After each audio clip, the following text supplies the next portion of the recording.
Hey. Hello. Hi.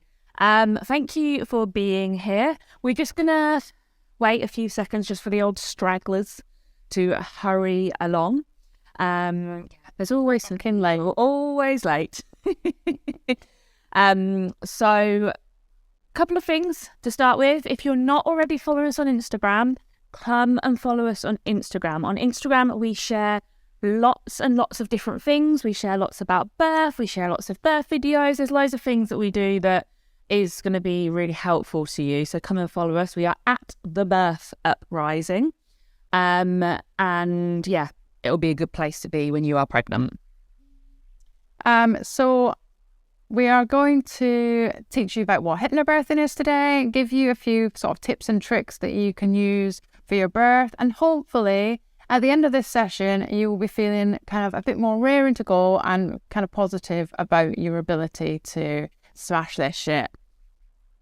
So we're going to start with talking about some science. We're going to then talk you through some breathing techniques. We are then going to give you a few more little bits, like Alex said, so that you are able to boss your birth and get started on that positive birth journey, because that is why most people come to these, because they're probably feeling a little bit shit at the moment and want to start feeling less shit about birth. Maybe you've come here and you don't know what hypnobirthing is, so let's get started with that to begin with. So hypnobirthing is about finding out about how your body works to help you to understand that your body can do it and how you can help it to do that. It's about positive, practical information about birth, what your options are and how to make decisions about it.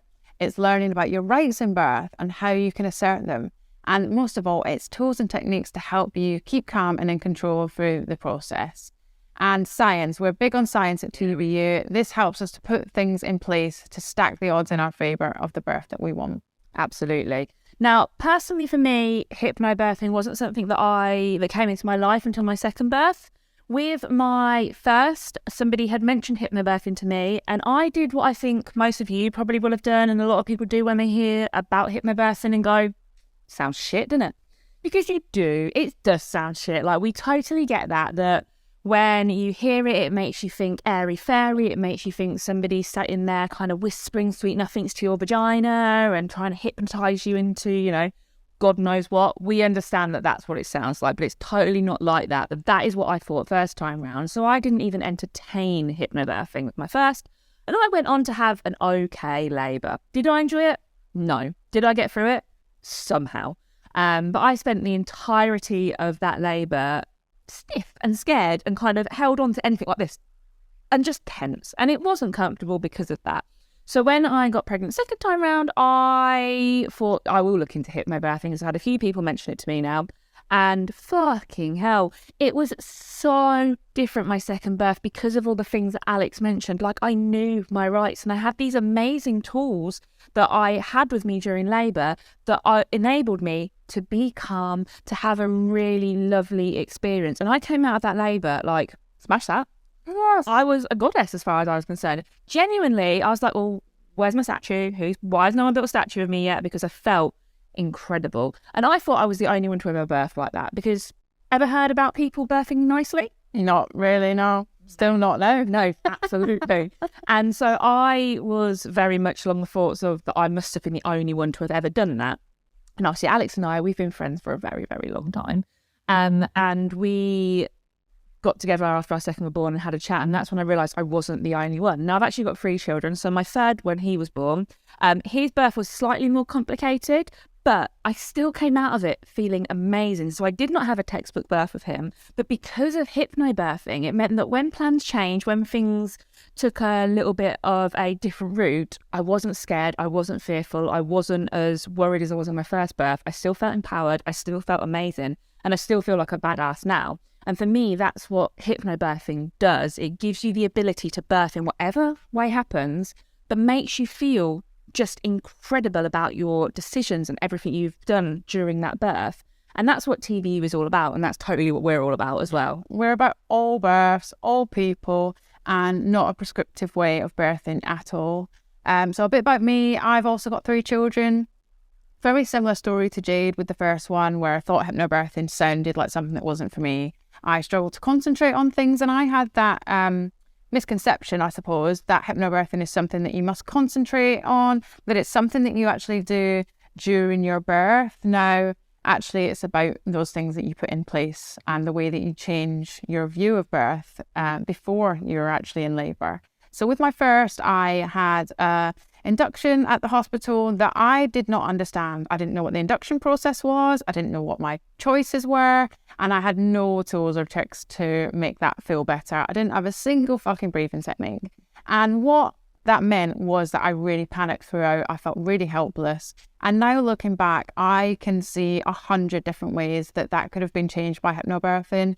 Just knowing what was going on, having that trust in my body and having those tools. And they would really have helped my birth partner as well. He would have felt like he had more things that he could help me with. So I became really nerdy after having my first, and I discovered all the different things that you can look into when it comes to having a baby, raising a child.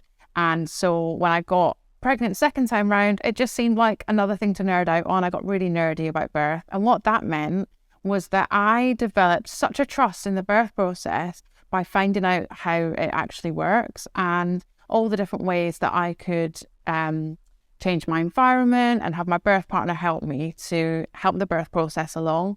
So that's what I did. I set up my environment and I made birth plans so that I actually had an idea of how I wanted to birth my baby and what my decisions could be no matter what went on. And so second time round, my birth was entirely different. It was faster, it was more enjoyable, and I loved every minute of it. I felt really calm and in control throughout. My birth was actually pretty much pain-free until his head started coming out, which I never would have thought was a possibility for me, because Jade will tell you I'm a oh my God, she's such a wimp. Absolutely. So...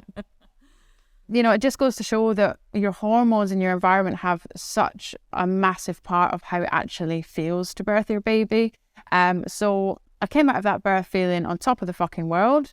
Third time round, I really took my birth into my own hands because our home birth service had been shut down, and I knew that I wanted to birth at home because I felt safe there, and safety is a massive element of kind of how the birth process works, and we'll go into that a little bit in a little while. So for me, I was birthing at home no matter what. So I opted to birth my baby at home with a doula by my side and no midwife, because unfortunately there were not any available. And I loved that birth. It felt different to my second birth, and I wouldn't say that that one was pain-free. But I definitely had so many tools and tricks and things to alter my comfort levels that I felt like it was absolutely doable, and I came out of it like, yes! It went exactly as I had hoped that it would. So hypnobirthing strikes again, as far as I'm concerned. It can be used for any type of birth, and it's just life-altering, isn't it? You use it after birth as well in life, and I think that's what kind of people forget when they're thinking about like investing in hypnobirthing, is it is something that you will use on a daily basis forever. Absolutely. And we have people time and time again come to us in our DMs on Instagram and tell us that was life-changing. But not only that, I've got toddlers that I am using those techniques alongside, which, you know, and you fucking need it. You need them when you've got toddlers. And yeah, it's just, they are incredible. And we do share lots about hypnobirthing and the way in which you can use it and how much you can do and the tools that you can use. We share a lot of that on Instagram. So if you're not following us already, like I've said, do come and follow us on Instagram at The Birth Uprising, because it is a valuable place to be. We don't just share our stuff either. We share lots of our instructor stuff because we run an academy. So we teach other people to be hypnobirthing instructors. And so we've got an awful lot of wealth of knowledge to share, essentially. So come check us out on the gram. Now let's start with a bit of the science of how hypnobirthing works and what it actually does with your body and with your mind. Best way to do that is by talking about nature. Let's talk about nature, because I think we can all kind of relate to the animal kingdom a bit. So let's start with warthogs and how they might feel going along in the old wild. Now, a warthog is not often wallowing in the sort of anxiety that we think of in an everyday sense. So if you're a warthog, pretty much what anxiety is about is seeing a lion at the end of the fields, and you've got to be vigilant or you die. Yeah, so the warthog's amygdala, that's the emotional centre of the brain, identifies the lion as a threat and that triggers the release of adrenaline throughout the body. It prepares the body to face the threat, to fight or to flee, and the warthog's heart is racing and breathing speeds up, lung passages expand, and certain blood vessels dilate, all to make sure plenty of oxygen gets to the muscles needed to flee from that bloody lion. Now, those muscles tense, ready for action. The warthog's pupils dilate so its eyes can take in more of that scene. Its peripheral vision shrinks to focus on the lion in front of it, and other systems get shut down. You've got better things to do with your energy than digest breakfast or worry about reproduction or anything like that. You've got to save your fucking life at this point.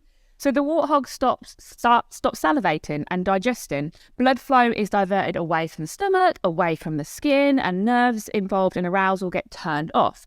Everything that's going on in his body, all at the same time, is wonderfully adaptive. Now, fear has evolved as a helpful emotion. It has prepared the warthog so that it can escape with its life this time. If you're a warthog, there's a pretty good chance that you're eventually going to be killed by a lion. I'm sorry, that's just how it is. But if you're human and pregnant, you're probably worried about other things other than lions.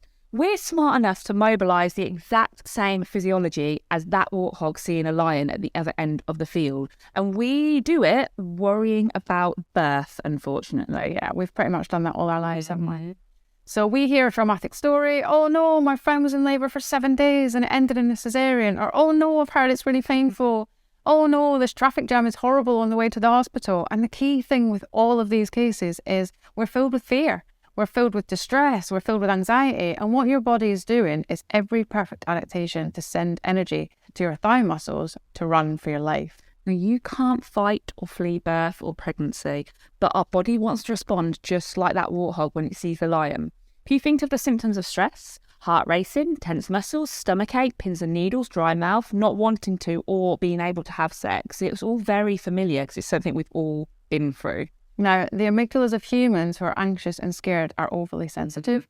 They identify threats in everyday situations and set off this adrenaline chain reaction. And this is where hypnobirthing comes in. What we are aiming to do is change that fear, change the way in which our brains think of birth, so we don't set off fight or flight. That is what we're aiming, is to not have that. We want to set off our rest and digest response. And actually, when labour starts, we can welcome it.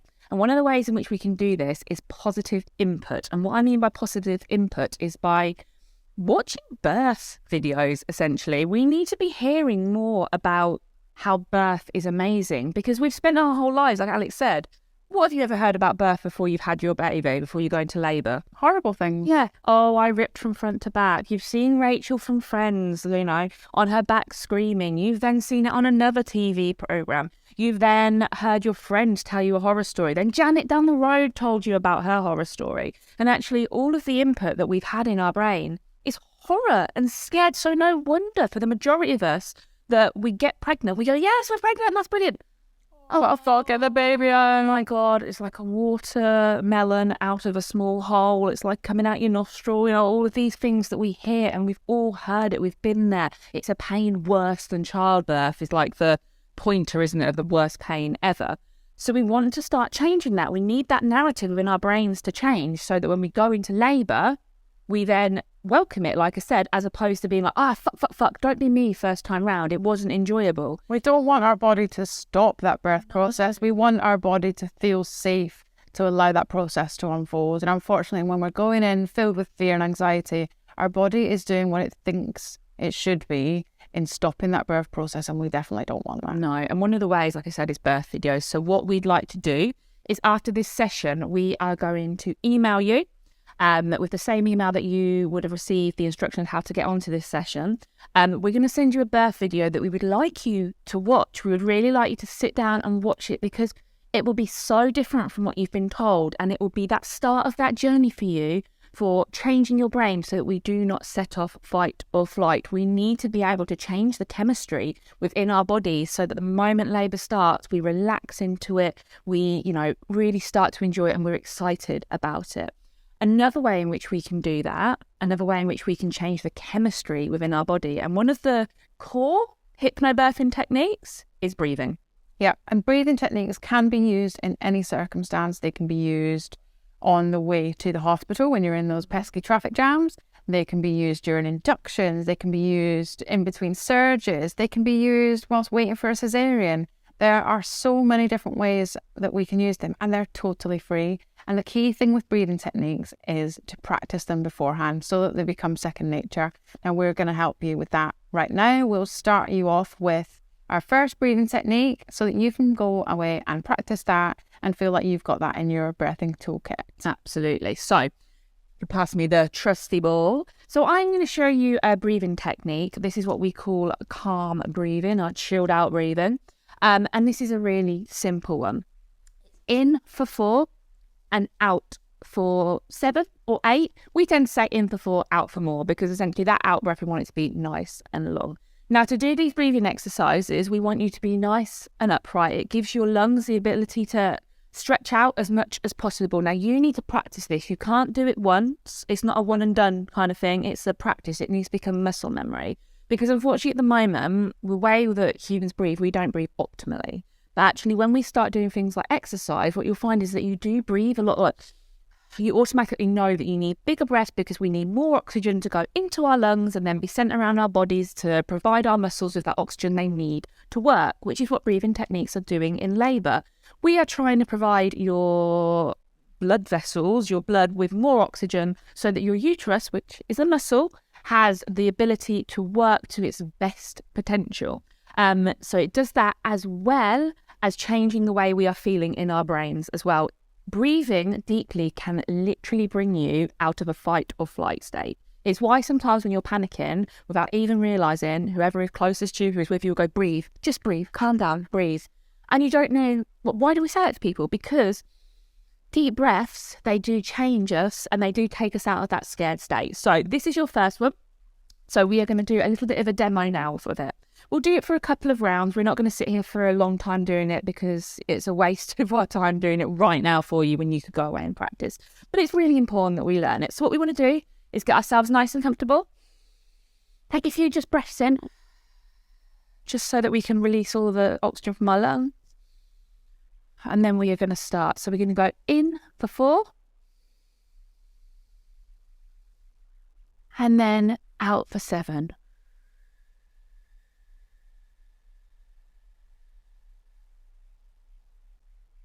And in for 4.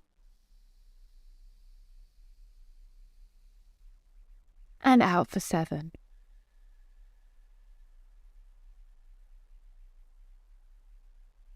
And then once more, in for 4. And out for 7.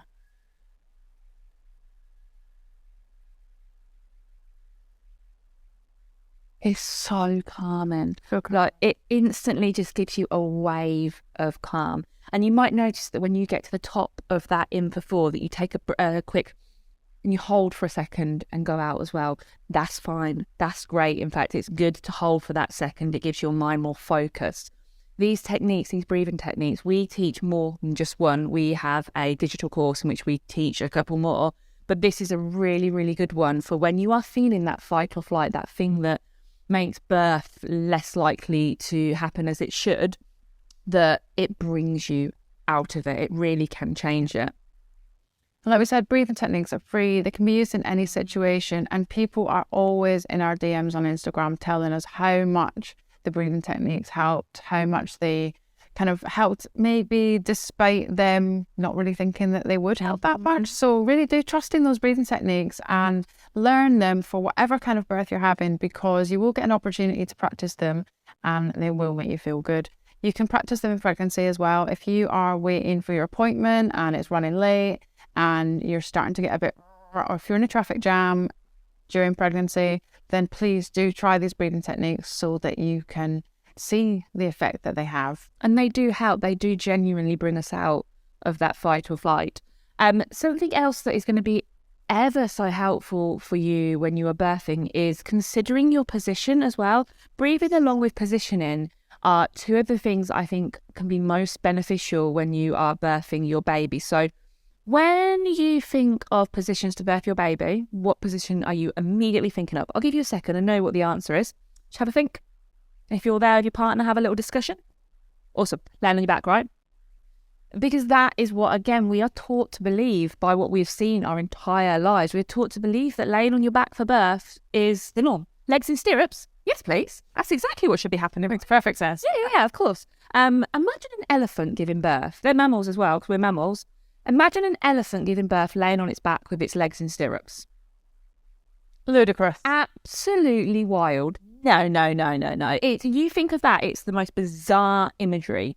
But that is how humans have been birthing, unfortunately, for a bit of time now. And that's not because it is evidence-based. That's not because that's how it should be happening. It's not because it's helpful whatsoever. It is due to a lot of cultural things that have happened over the years. But it's not habit, essentially, out of habit for healthcare professionals being able to see the vagina, Yeah, as if that's something that makes a baby come out. Mm-hmm. And it's what we see on the television. Obviously, we go into the birth room and often the focus is a bed. So we kind of feel like we go in and we lie down on it. But actually, it is impacting the ability for our baby to come out. So what we want is to remain upright as much as possible and to use movement to help that along. We can give you a bit of a demo now so that you know what the fuck we're talking about. Mm-hmm. So this, if I give you the baby, you can demo the baby bit. So this is our pelvis. Lovely one here. It is actually very lifelike, so this is a good way of showing it. So if we are laying on our backs to birth, this is how we are laying, okay? Now baby is in there, and baby will struggle to come down. Now there's a couple of reasons why baby will struggle to come down.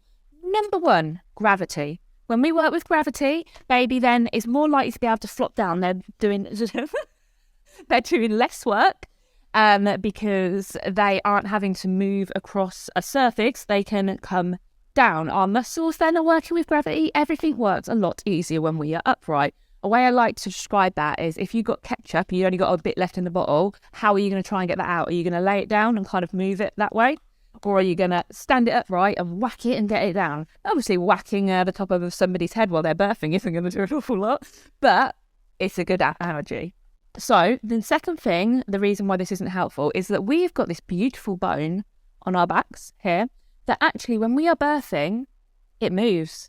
And the reason it moves is to allow baby to descend easier. When we lay on our backs, we can lose up to 30% of the room in our birth canals because of the fact this bone can't move. So when we work with gravity and we stand up and we allow that bone to move and we've not got the bed holding it where it shouldn't be, we then have so much more room in there, and baby can then descend so much easier and can come round, that bone isn't in the way, and they can just fall straight on out. Obviously they don't usually fall straight out, but it's so much of a better way to birth is being upright. Now the way we describe it is UFO, upright, forward and open. Now we also kind of describe birth as a bit of a dance. You being upright and moving can help baby with any movements that they need to make. Now, you might hear that your baby is back to back or something like that before labour starts. And actually, it's very normal for babies to move position whilst in labour. So yes, they might start off labour back to back. But if you are perhaps getting onto your front and things like that and moving around, swaying, doing a little jig, then you can actually help baby to make the movements that it needs to get on out. So that's another vote for moving the fuck about whilst you're in labour. And you can practice this whilst you're pregnant. See what positions feel good to you that are not laying on your back. If you do find that you're in labour and you do want to lay on your back, go with it. This is essentially what we should be doing. We should be going with what our body is telling us to do. You might have an overriding urge to be up and swaying around and flicking your hips and moving. We should be following that because our bodies are very instinctual. We may not trust them that much. I don't think many of us in today's society trust our bodies, but actually when we are labouring, they really know what they're doing. We just have to kind of tune into it. But have a practice beforehand, like hands and knees, birth balls. Cannot recommend a birth ball enough. Yeah, absolutely. And you might be thinking, what if I have an epidural? Do I need to be on my back then? You absolutely don't. You can be laying on your side. You can be supported to get up onto like your hands and knees and lean over perhaps the back of the bed if you put the bed up. Your birth team are essential when it comes to having an epidural because they can assist you to move your body. The great thing about epidurals these days is that we can move and we can weight bear a little bit. It might just be that we need a bit of support to move into different positions and a bit of support for kind of taking on the most of our weight. But you can still move with an epidural. You can still kind of open up that pelvis and things. And often that's something that people just don't know. And if you don't know this stuff, you can't use it. And that's what we're all about, is using information to be able to birth in a better way. Hypnobirthing helps to eliminate your fears with this information. It helps you to put things in place with your birth that make you feel like a fucking badass going into your birth, feeling like you can do it. And it means you've got that toolkit there, and it eliminates those fears that are really common. Things like tearing. Oh, it's the one we hear time and time again, isn't it? People are terrified of tearing. They really are. And you don't actually need to be. Tearing is something, I think, when we think of it, we think of it happening right this second. If Alex and I would sit here and spontaneously just tear, fuck, oh my God, that would be terrible. However, when we are birthing, we have lots and lots of hormones going through our body. There is lots of different sensations going on anyway. There's lots of pressure in our vulvas that actually, if we do end up tearing, the majority of the time, I say 9 times out of 10, people are like, I tore, did I? And they don't know until the midwife have actually turned around and told them that they'd torn. That is ever so common. And actually, I've torn all 3 times I've birthed. All 3 times in fact, that's a lie. The first 2 times I did perineal massage and still tore. 3rd time round, I didn't do it and still tore. So perineal massage is another thing that I think people think they have to do so they don't tear, and it is not true whatsoever. The evidence is very much out on if perineal massage actually does anything. Our bodies are well adapted to, if they do tear, to just mend themselves really, really well in the majority of cases. And I think it's worth thinking about that our bodies are set up for tearing to be a part of it. Unfortunately, there is nothing we can do to mean that we 100% won't tear. But if we do, our body heals so quickly. If you think about if you get a cut in your mouth and you're thinking, oh, I'm going out for that birthday meal tomorrow night and I was really looking forward to like a spicy thing and it's going to sting, chances are your mouth will have almost healed itself by then. Yeah. And that is because the mouth is a mucous membrane, and that feeling inside your mouth, you may recognise it as the same feeling as the inside of the vagina. Don't lie, you know what it feels like. And so our vaginas and our vulvas they're filled with blood that can send everything that our skin and our tissues need to heal. And they are a mucous membrane, which means that they are set up to heal in that certain way.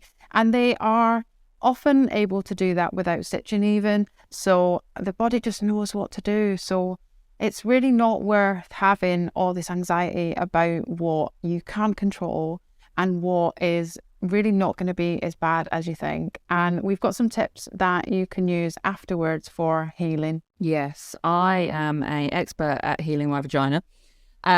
Really, really simple stuff. Things like when you go for a piss, have a little bottle that you pour warm water on, just so that you're not pissing into your stitches. That's uncomfortable. Spritzer bits midwife stuff works beautifully. Really, really enjoyed using that. Smells great. My vag smelled wonderful while it was healing, which who doesn't love that?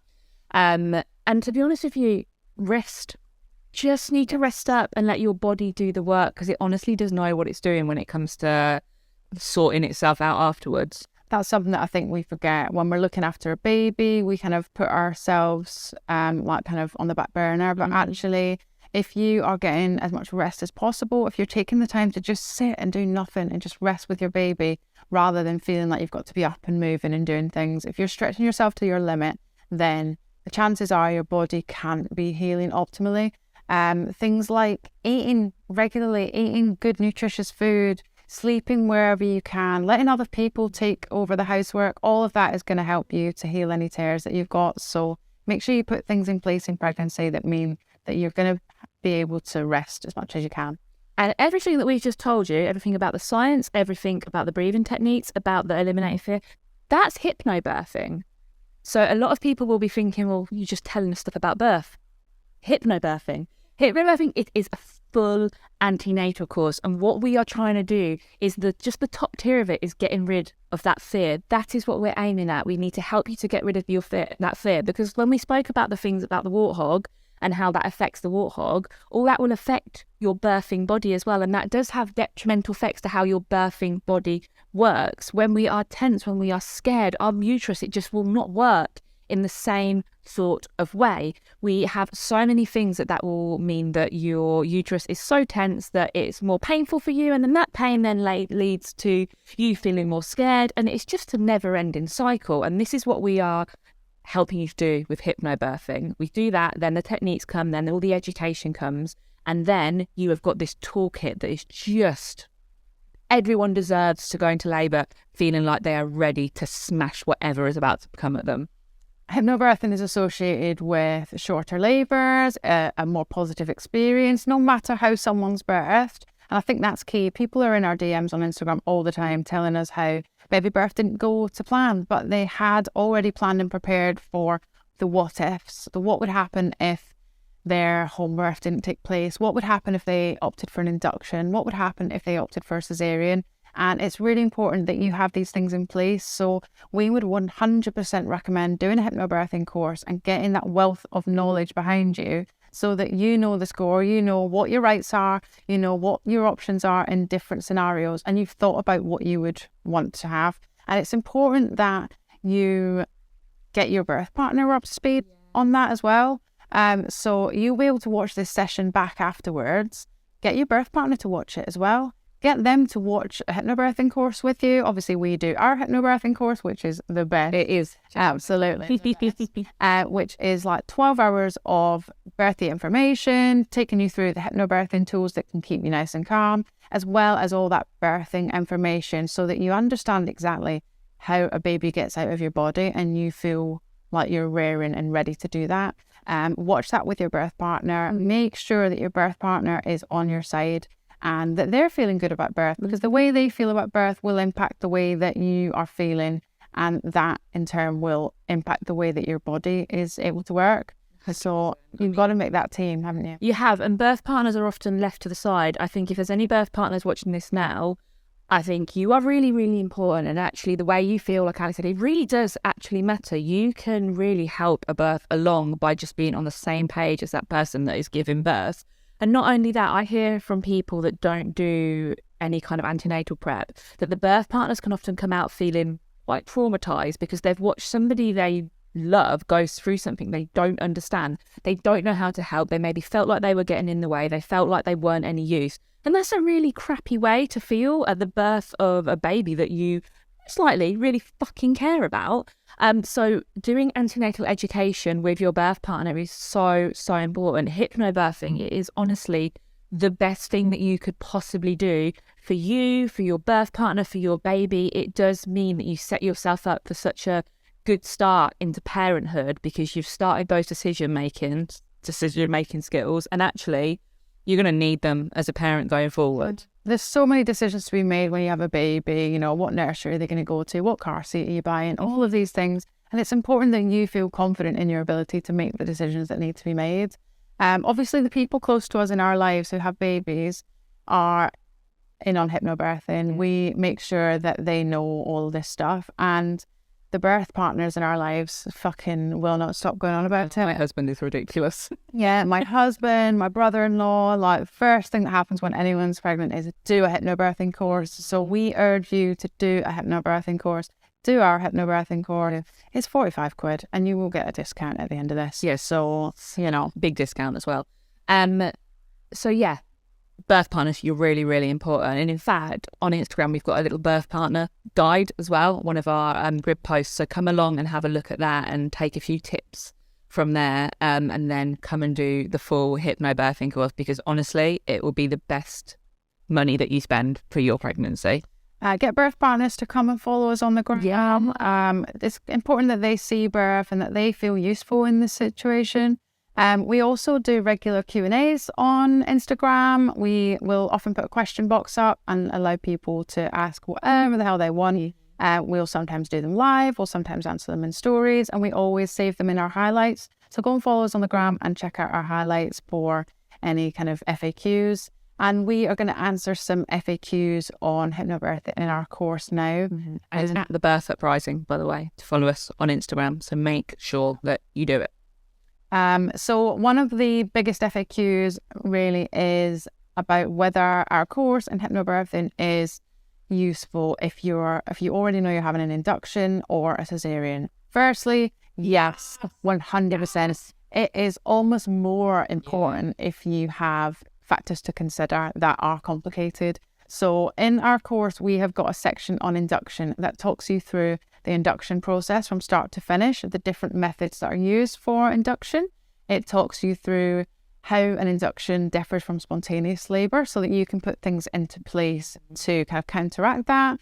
It talks through making induction positive, because so often people feel like induction has made certain things happen in their labour. So, for example, something like being in the hospital from the very beginning instead of being in your own environment. We will talk you through how you can make that not matter as much, because you're putting things in place and you're still having your space be your space, and have it be that your body feels safe to get on with birthing your baby there. It's almost more important, isn't it, when you're having an induction, to really know what your options are, how to make decisions, and how you want it to go, and having a birth plan that will do that. And birth plans are something that we very much go in on and talk about how to make one, what to include. Like, they're really important.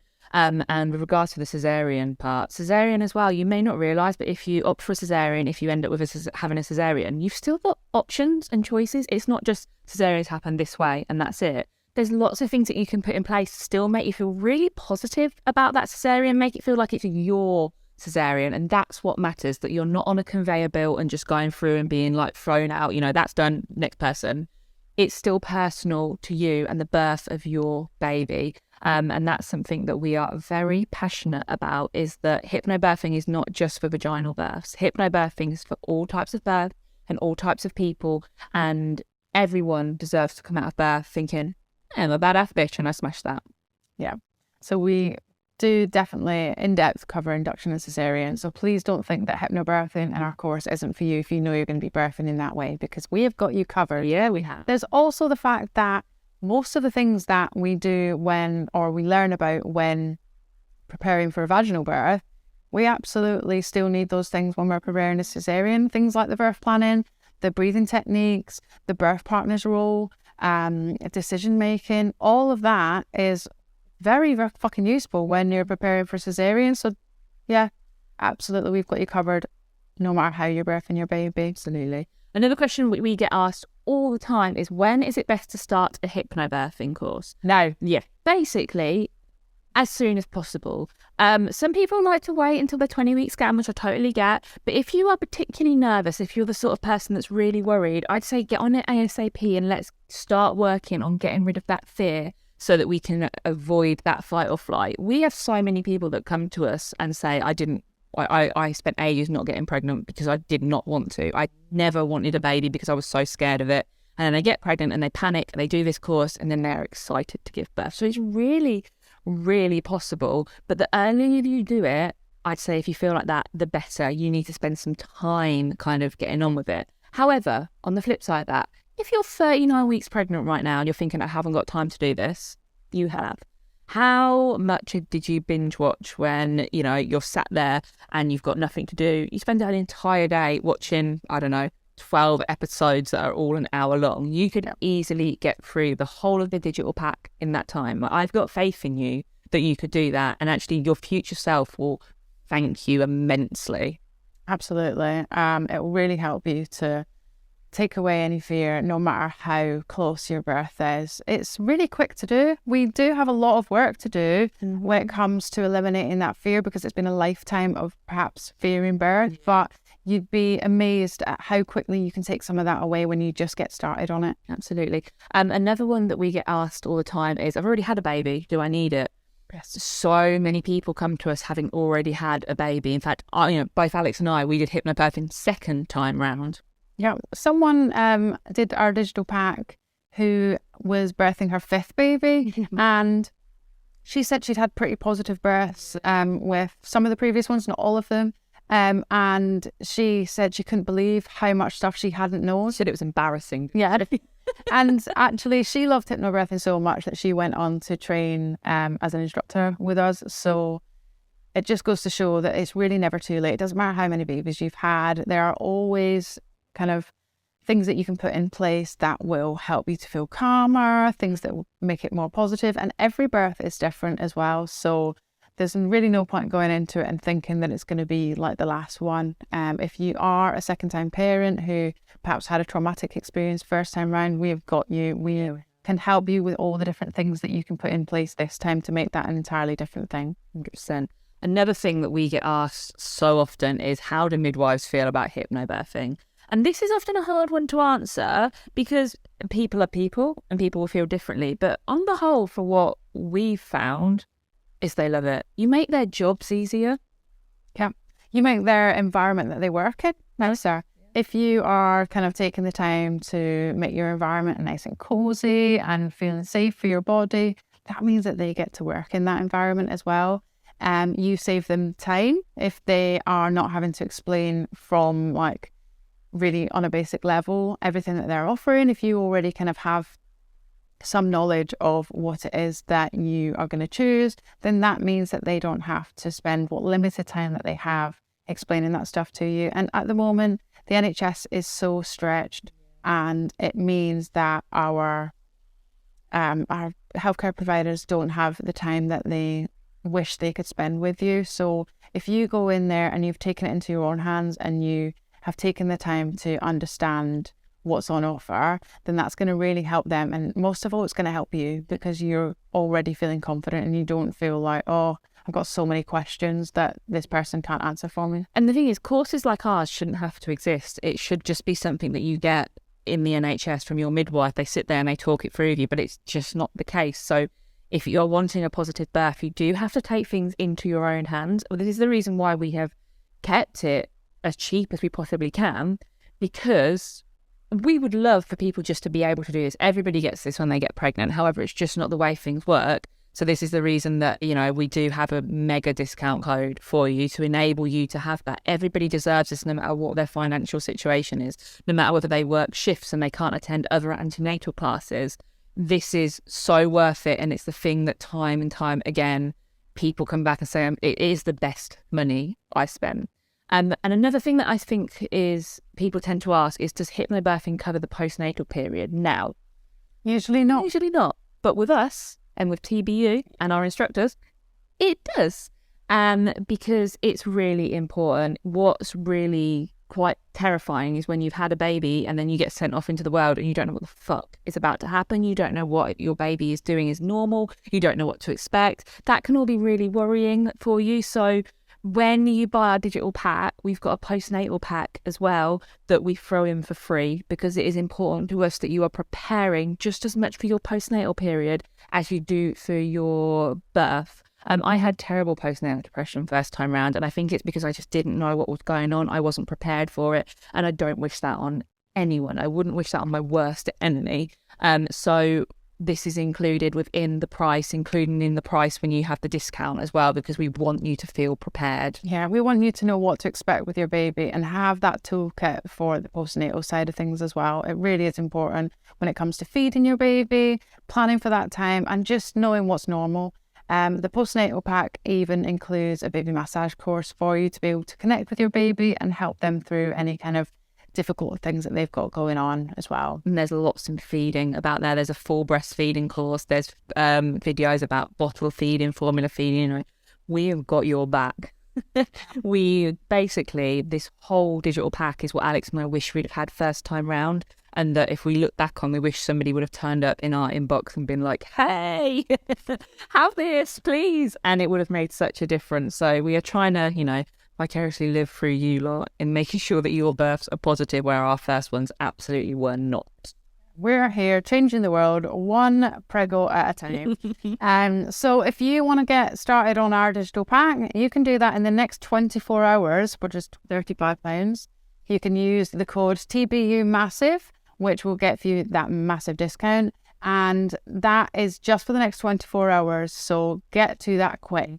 And another little thing we wanted to send you as well, if you order the pack in the next 24 hours, we will also throw in a free pack of affirmation cards, which will come directly to you in the post.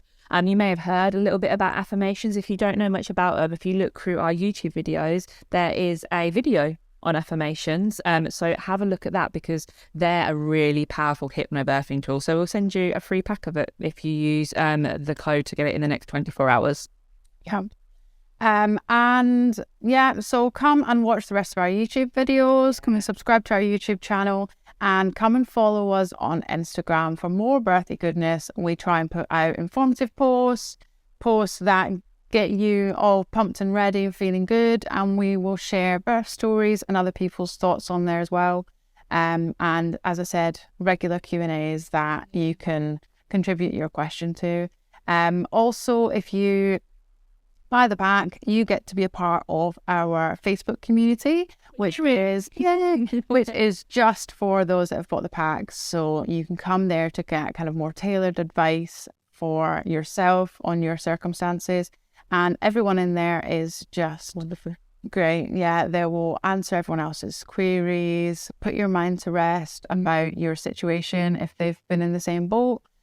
So come and buy the pack and join that community, and get all that help. We aren't the sort to be like, buy the pack, buy. We will carry on being there for you in that community, so that we can answer any questions that you might possibly have. So yeah, I hope you've enjoyed that. Come and follow us, like Alex said, at The Birth Uprising on Instagram, so that we can, answer any questions. We'll put a question box up so you can have any questions you may have about the taster there. And yeah, have amazing births. You are incredible. You have the ability to do this, no matter what your birth entails. You are an amazing human being who totally has it within them and have the capability to birth in their own way and their own right. You've got this. We're leaving you. Bye. Bye.